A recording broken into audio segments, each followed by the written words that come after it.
Halo, jumpa lagi dengan les privat online ya. Kakak di sini dan kali ini kita akan membahas soal latihan PAS atau pekan akhir semester untuk kelas 12 matematika wajib. Di sini kakak akan membahas 5 soal uraian ya, sesuai kompetensi dasar masing-masing bab. Yang kompetensi dasar pertama ini ada bangun ruang ya. Kemudian ada 2 soal, untuk kompetensi dasar yang kedua nanti ada materi statistik. Oke, langsung kita coba nomor 31 ya. Kubus ABCDEFGH dengan panjang rusuk 6, T titik tengah rusuk FG, sehingga titik T ada di sebelah sini. Hitung jarak antara titik T ke garis AH. Oke, AH kita sketsa dulu ya si garisnya. Nah, maka jarak T ke AH kita butuh segitiga bantuan, kita sketsa saja segitiga AHT. Oke, ini agak ke atas sedikit.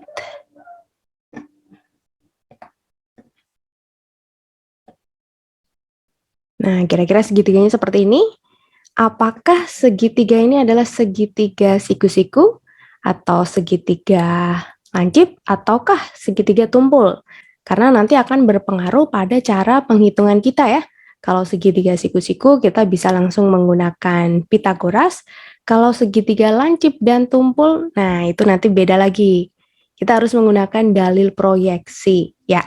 Oke, untuk mengecek apakah dia siku atau tidak, kita cari panjang sisi masing-masing segitiga AHT ini ya. Untuk AH, dia adalah diagonal sisi atau diagonal bidang kubus ABCDEFGH, yaitu rusuk akar 2. Rusuknya tadi 6 ya, maka 6 akar 2 cm si AH-nya.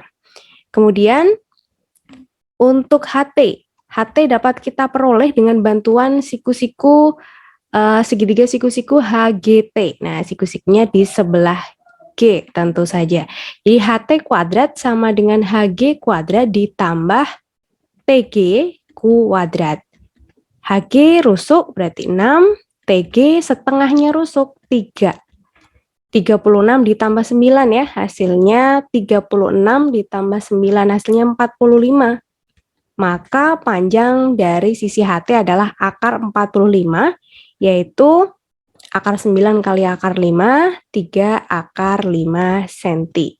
Oke, HT sudah kita dapat 3 akar 5 cm.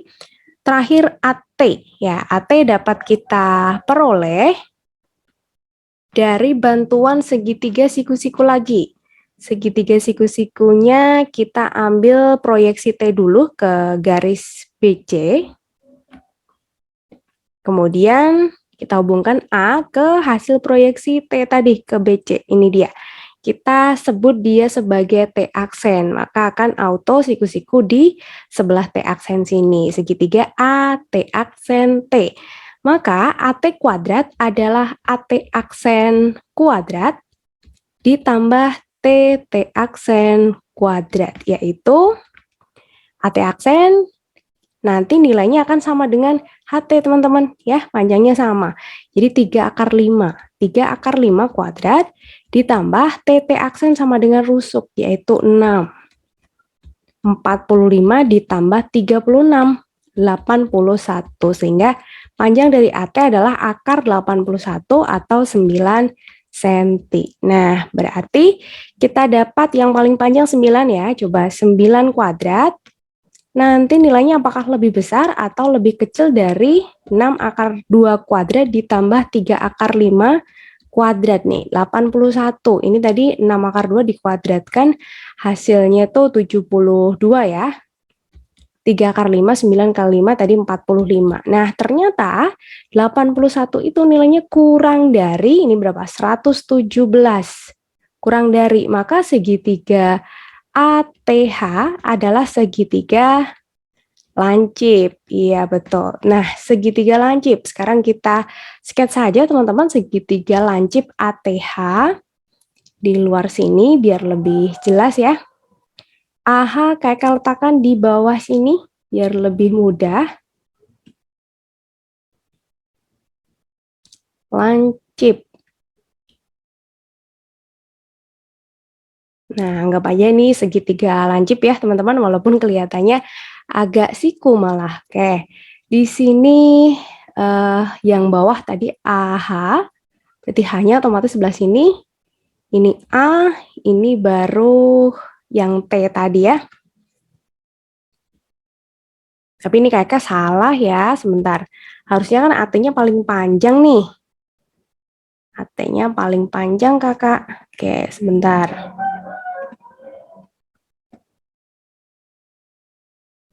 Nah, kira-kira seperti ini.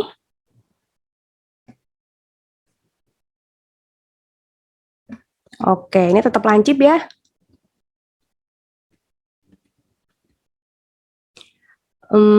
Maka jarak antara titik T ke garis AH, kita mesti proyeksikan T ini ke garis AH ya. Yang namanya proyeksi berarti tegak lurus tuh.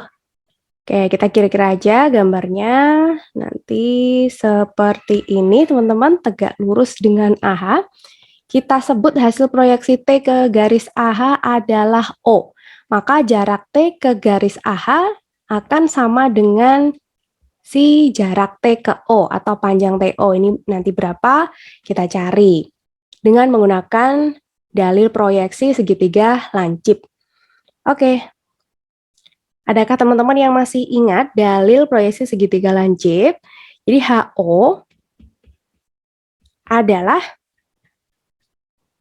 HT kuadrat ditambah HA kuadrat dikurangi AT kuadrat dibagi 2 kali, apa nih tempat proyeksinya tadi? AH ya atau HA. Nah, HT tadi kan 3 akar 5 ya, sebentar. 3 akar 5, kemudian AT tadi sudah kita cari 9, sedangkan AH-nya, oke langsung aja kita masukkan 3 akar 5 kuadrat, ditambah HA barusan 6 akar 2 ya, 6 akar 2 kuadrat, kurangi AT 9 kuadrat, dibagi 2 HA, 2 kali 6 akar 2. 45 ditambah 72 kurangi 81 dibagi 12 akar 2. Apa nih teman-teman? 72 kurangi 81 dulu boleh. Min 9 ya. Min 9, jadi 45 kurangi 9, 36. 36 dibagi 12 akar 2. 36 boleh nih kita sederhanakan dengan 12, hasilnya 3. Kemudian kita kalikan sekawan sekalian, biar lebih enakan ya. Jadi kali akar 2 per akar 2, nanti hasilnya adalah 3 per 2 akar 2 senti. Nah, itu baru ketemu HO teman-teman. HO tuh yang kecil ini ya. Nah, ini tadi sudah ketemu 3 per 2 akar 2 senti. Sedangkan yang dimaksud jarak titik T ke garis AH tadi adalah TO. Maka kita bisa mencari TO dengan Pitagoras. TO kuadrat sama dengan HT kuadrat kurangi HO kuadrat. HT berapa tadi? 3 akar 5. HO barusan 3 per 2 akar 2. Jangan lupa kuadratkan. 45 dikurangi, berapa nih hasil kuadratnya? 9 kali 2 per 4. Kalau kita samakan penyebut, hasilnya 180 ya. 180 kurangi 18 per 4. Waduh, nggak muat nih. Kayak taruh sini nggak apa-apa ya. Jadi ini masih TO kuadrat, tapi hati-hati. 180 kurangi 18. 162. 162 per 4. Jadi TO-nya adalah akar 162 per 4. 162 itu kan 81 kali 2 ya. Jadi 9 per 2 akar 2 senti. Sehingga jawaban dari jarak titik T ke garis AH adalah 9 per 2 akar 2 senti. Nah, seperti itu. Bisa dipahami ya?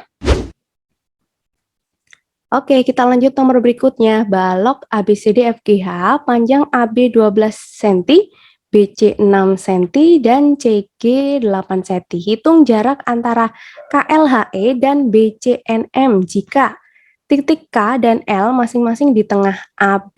Oke, ini K. Kemudian L tengah-tengahnya DC. Di sini L. Kemudian M dan N masing-masing tengah rusuk EF. EF di sini, ini M. Dan N tengah-tengahnya HG. Nah, kira-kira seperti itu teman-teman. Yang diminta tadi jarak KLHE. Kita sketsa dulu KLHE.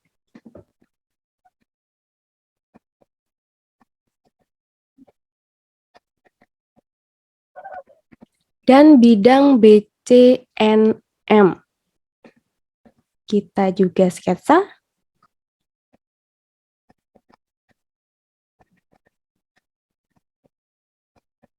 Oke, semoga kelihatan ya, walaupun kurang rapi. Nah, kedua bidang ini sudah sejajar, maka kita mengambil sisi yang memuat kedua garis yang merupakan unsur dari KLHE maupun BCNM, misalkan sisi ABFE, boleh. Ya, kita sketsa di luar, sisi ABFE berupa persegi panjang.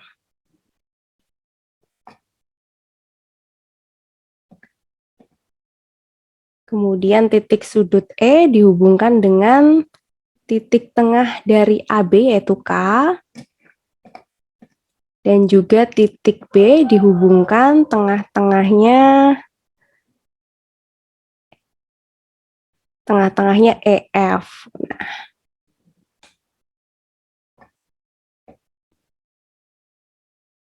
iya, kurang lebih seperti ini ya, teman-teman.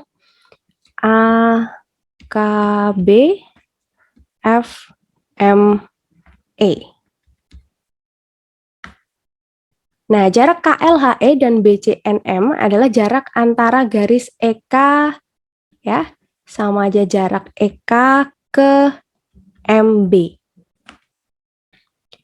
Tadi AB itu 12, maka ini 6, ini juga 6. Kemudian tinggi atau FB-nya tadi 8 ya.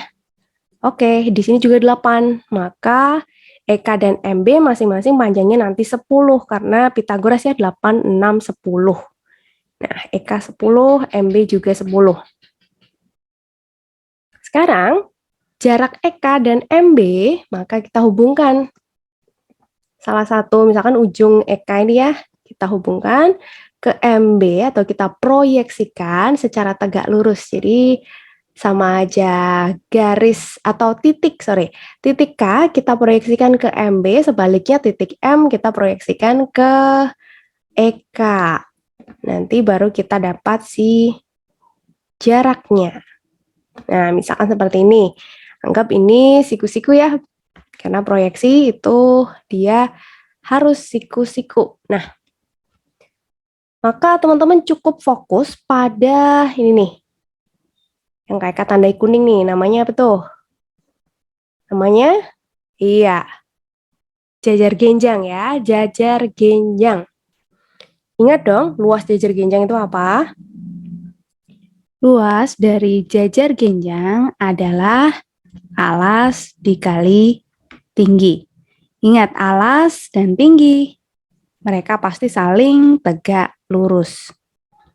Maka jarak EK ke MB, garis EK ke garis MB adalah misalkan ini, kita ambil salah satu garis, kita namai di sini O ya. Oke, jarak EK ke MB adalah ruas garis KO. Jadi kita menemukan KO ini berapa senti panjangnya seperti itu dengan menggunakan manipulasi perhitungan luas.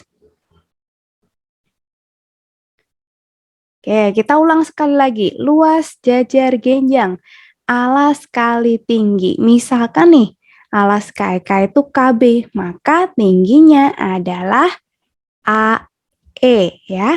KB tingginya AE.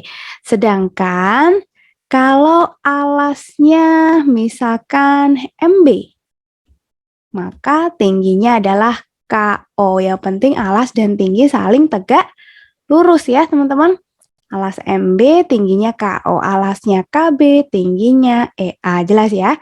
Kita masukkan KB tadi 6 cm, sedangkan AE adalah tingginya yaitu 8, MB 10 cm, dan KO kita cari. Maka panjang dari KO adalah 6 kali 8 dibagi 10, 48 dibagi 10.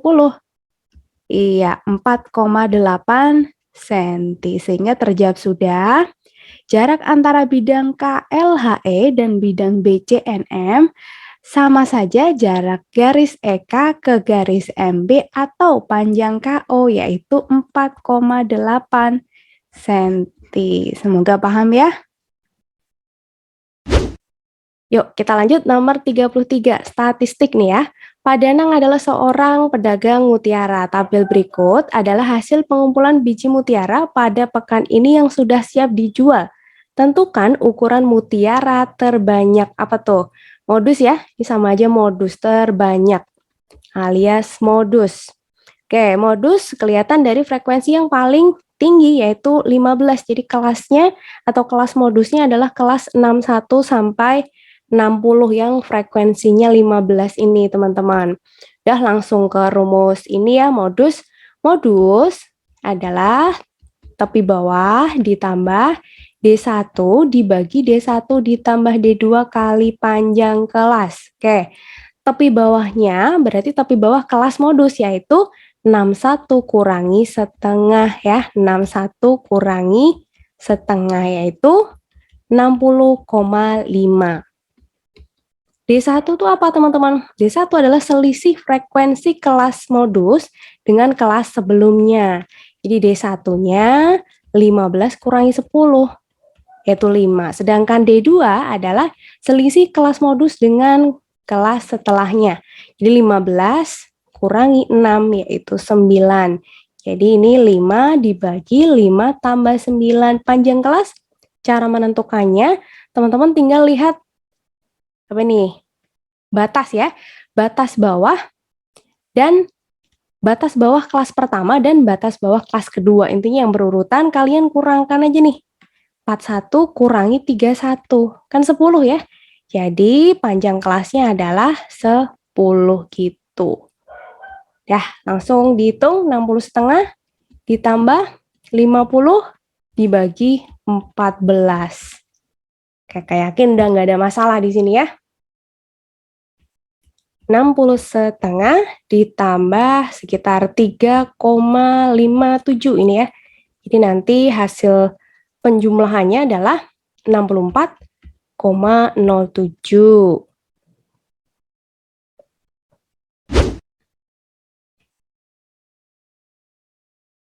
Lanjut, nomor 34 dan 35 pakai data tabel distribusi frekuensi yang ini ya. Ada apa nih? Hasil panen padi dalam kuintal dan frekuensinya. Kalau nomor 34 nih, sebanyak 20 petani kelompok bawah akan mendapat subsidi paket bibit dan pupuk murah. Berapa? Hasil panen tertinggi kelompok tersebut. Oke, kelompok yang dimaksud ini adalah kelompok bawah, atau artinya berarti yang panennya sedikit gitu ya.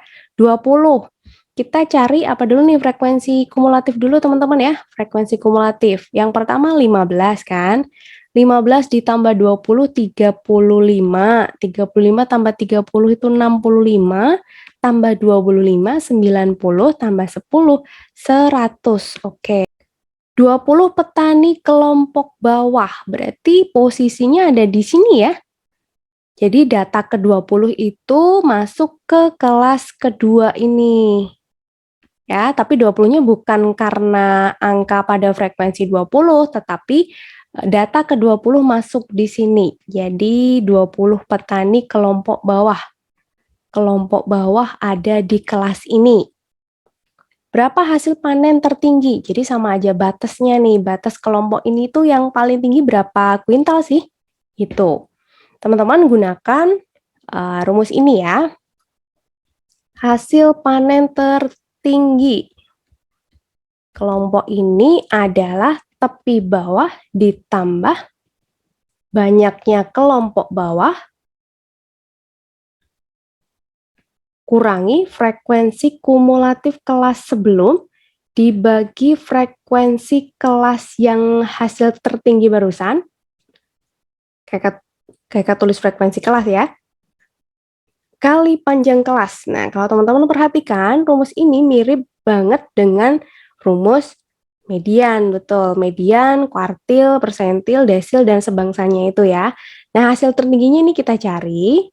Tepi bawahnya, ingat tadi tepi bawah adalah batas bawah kurangi setengah, 28 kurangi setengah, 27 setengah. Banyaknya kelompok bawah ada 20. Kurangi frekuensi kumulatif kelas sebelum, 15. Dibagi frekuensi kelas yang kelompok ini, frekuensi ya, frekuensinya 20 kali panjang kelasnya. Dilihat nih, 21 ke 28. 28 kurangi 21, 7. Jadi panjang kelasnya 7. Oke, kita hitung 27 setengah. Ini 5 ya, 5 per 20 kali 7. Coret dulu boleh. 5 dengan 20 itu 4. Nah, 7 dibagi 4 itu sekitar 1,75. Sehingga kelompok ini tuh hasil tertingginya adalah 29 ya. 29,25 apa nih? Kuintal. Nah, seperti itu teman-teman. Paham ya? Jadi kelompok 20 petani yang bawah tadi, yang hasil panennya termasuk rendah tadi, paling besar itu palingan 29,25 kuintal hasil panennya dia, gitu. Lanjut 35, masih setipe nih, sebanyak 15 petani kelompok berpenghasilan tinggi, hati-hati ya, kelompok yang penghasilan tinggi alias panennya itu yang banyak gitu ya, akan diberi kesempatan belajar teknologi pertanian. Berapa hasil panen terendah? Oke, ini tinggal dibalik aja teman-teman. Cara perhitungannya mirip, cuma kita lihat dari 15 petani yang penghasilannya tertinggi. Jadi, teman-teman mencarinya dibalik sekarang ya. Ini tadi namanya frekuensi kumulatif kurang dari. Nah, ini yang frekuensi kumulatif lebih dari. Cara menghitungnya boleh dari jumlahnya atau yang paling bawah dulu nggak apa-apa nih.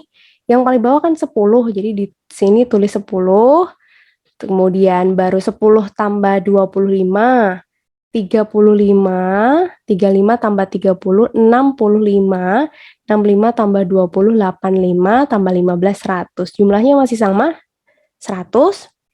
Oke, ini yang kalau dihitung dari kelompok yang tertinggi. 15 petani kelompok berpenghasilan tertinggi. Ini 10 petani baru di sini. Nah, 15 petani berarti sudah masuk ke kelas yang ini ya, kelas 42 sampai 48. Nah, ini 35 itu berarti 15 orang di antaranya ada di sebelah sini. Oke, cara menghitungnya sama yuk. Langsung ya. Maka hasil yang terendah dari kelompok yang berpenghasilan tinggi ini adalah tepi bawah ditambah.